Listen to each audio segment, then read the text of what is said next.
But the new moon is really about starting a new cycle. So the basics here, the sun and the moon during a new moon sit together, so they conjunct each other. The moon goes pitch black, it goes inward, it recharges its batteries, and it really leaves behind everything it's done up until that point, and it completes the previous cycle. It gives itself a clean slate, it absorbs the energy from the sun, and it says, okay, I'm going to move forward again for the next 28 days, month, next cycle here. What am I going to focus on? What can I do for myself?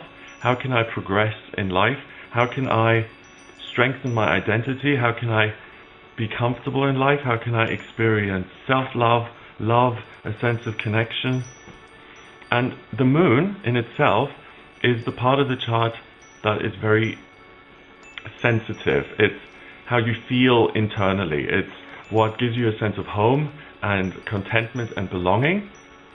So that's a very subjective kind of energy. It really is fragile, and it depends on whether you pay attention to it or not. And you can really get a lot out of it, especially a moon in Scorpio, because it dives down so deeply.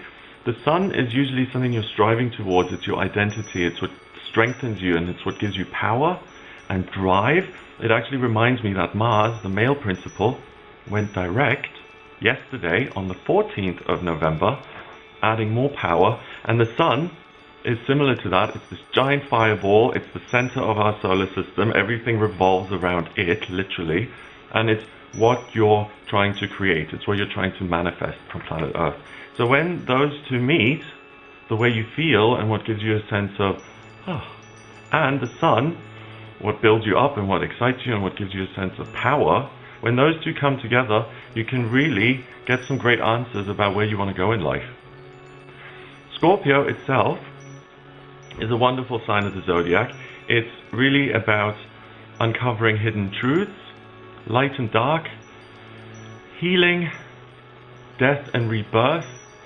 It's ruled by Pluto, the planet of transformation and change. In mythology, that's Hades, the ruler of the underworld.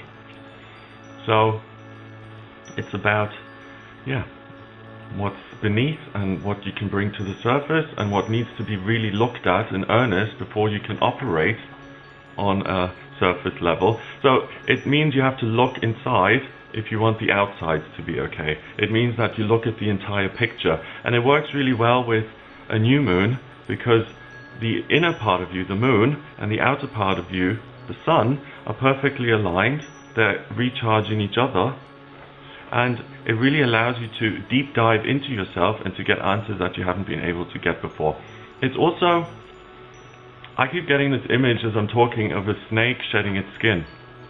And it needs to do that to let go of the old so that it can regenerate and make space for something new. And it's about bringing youth back into your life and a sense of wonder and opportunity. And really, it's not about being deluded and saying, nothing bad can happen to me, or nothing bad has ever happened to me. It's the opposite. It's saying, these things have happened, and I recognize them, and I learn from them, and I'm going to overcome those and transform them into something magical.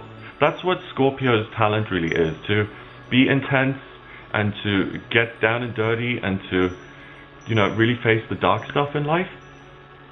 But it's not just self-flagellation. It's not torture. It's not like I'm looking at the dark stuff just to be miserable and unhappy.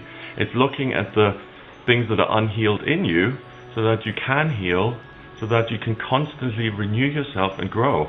Because I really am getting a strong message that growth and personal change is something that we need to embrace here on the 15th of November.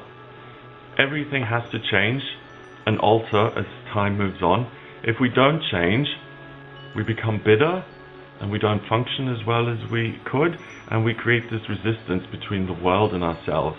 And when you create this resistance by hanging on to the way things ought to be, or the way things were, or the way things should be, then you're really not shedding your skin, and you're holding on to old things which don't have life of their own, and you're really preventing new things from coming in. So this is really important, to just be open-minded and to say, do you know what? Any wonderful thing can happen, and I'm ready for it.